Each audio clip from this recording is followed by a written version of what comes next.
is 2 weeks before the messenger died. The Prophet was sitting with his companions and he became very sad. He said, I yearn to meet my brothers and I yearn to meet my sisters. Bilal radiallahu anh looked to the Prophet and he said, Ya Rasulullah, your brothers and your sisters are here, we're here. And the Prophet looked at all of his companions. He looked at Abu Bakr, Uthman, Ali, the greatest people to walk the face of this earth from this ummah, and he said, you are not my brothers. You're my companions. He said, my brothers and my sisters are those who will come. They will believe in me and they have not seen me. And the Prophet said, I can't wait. I wish I could meet you guys. Now imagine for a second that man who took brotherhood away from his companions and ascribed it to me and you. Wallahi, the Prophet called us his brothers and sisters. Imagine if the Prophet stood right here. Imagine he stood here after Ramadan. 30 days we stood in the last third of the night crying to Allah, saying, Allah forgive me for my sins. Then literally the next day the Prophet saw us out here free mixing, boys and girls dressed inappropriately, smoking shisha. Wallah, I'm not judging anyone. I'm here just to give you the reminder that Allah told me to give you. But how embarrassed and sad would you feel that the Prophet ﷺ would see you in such a state? Brothers, take yourself, my brothers and sisters, take yourself to the day of judgment. On a day when Allah subhanahu wa ta'ala said, يَوْمَ يَفِرُّ الْمَرْءُ مِنْ أَخِيهِ وَأُمِّهِ وَأَبِيهِ وَصَاحِبَتِهِ وَبَنِيهِ. Allah said, your mum will run away from you. Rather, you will run from your mum. Wallahi, your mum will smile at you burning in the hellfire. Wallahi, billahi, tallahi, dhalika yawmul haq. You will see it with these eyes, the same way you see my face today. You will see people whose mothers are smiling and thanking Allah that their sons and daughters are burning in the hellfire because they got saved. The mother got saved because she took some deeds from that son and daughter that wronged the mum. That day your mum won't spare you. On that day, the only man that will look around, the only man who will go around into sajda, he will fall, waiting, crying to Allah so that we can be saved and go to Jannah, is Muhammad sallallahu alaihi wasallam. But I tell you something, Wallah, he won't recognize you unless you are from those who prayed. Because the hadith of the Prophet tells us that the Prophet will notice you from the marks of sajda on your foreheads and the marks of wudu on your arms. The Prophet sallallahu alaihi wasallam will go to certain people, however, people like us who pray in Ramadan. So we're going to have a few marks of sajda, we're going to have a few parts of wudu on our arms, but we didn't worship Allah like we were supposed to. We were Ramadan Muslims, Eid Muslims, Jummah Muslims. The Prophet will see people like that. The Prophet will go to them to save them. The angels will envelop them and say, Ya Muhammad, stay away. I'm taking these people to the fire. The Prophet will say, they're from my ummah. These people are from my ummah, leave them. The angels will say, Ya Muhammad, you don't know what they did after you left. The Prophet will say, that very same man who cried every night for me and you so we could be saved. But when the day comes where you will meet Allah and whatever has been established has been established, the Prophet will look at you and say, Suhqun, Suhqun, get away from me, take them away from me. But those who prayed, even though our life was difficult, there was fitna all around us, even though people called us to come out to the shisha cafes, to the clubs, your girlfriend called you, your boyfriend called you, even though that happened, the Prophet will grab those people.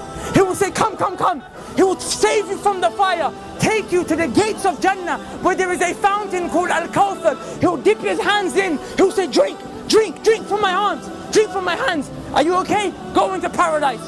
Udkhuluha bisalam. Dhalika yawmul khulud.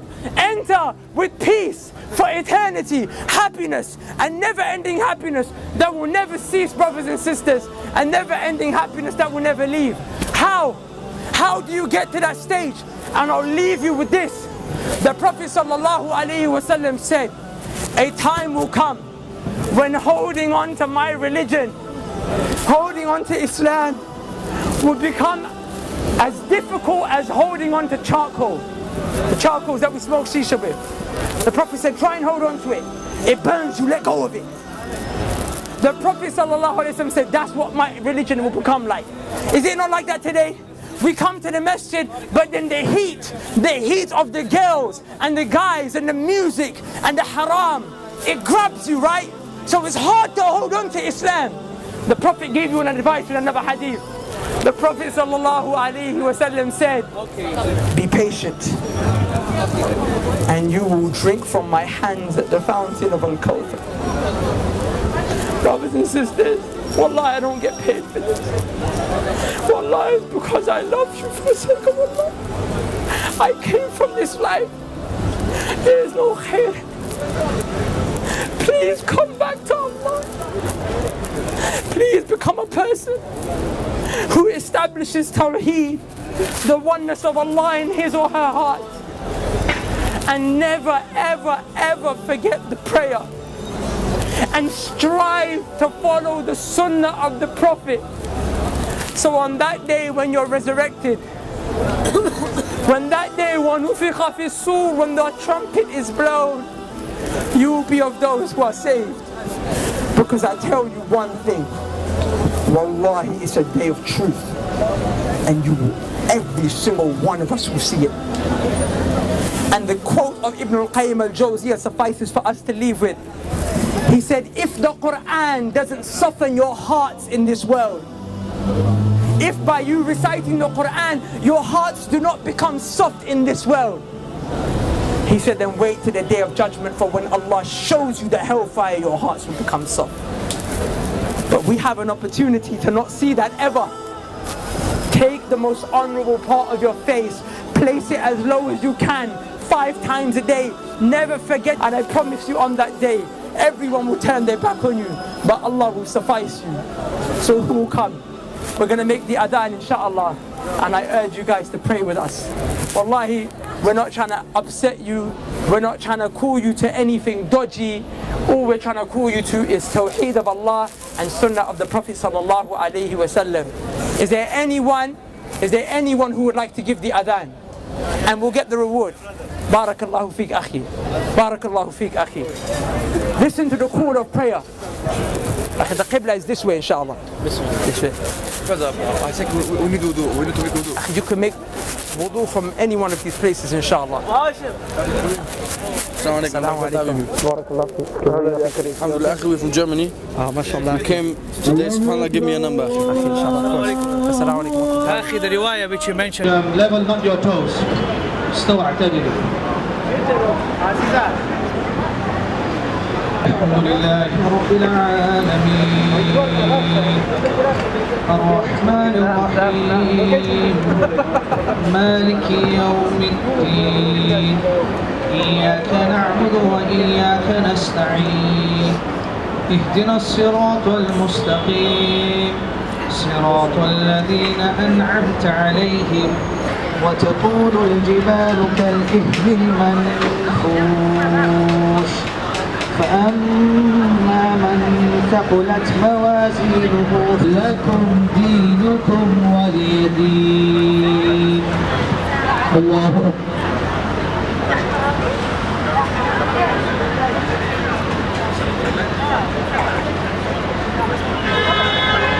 سمع الله لمن حمده.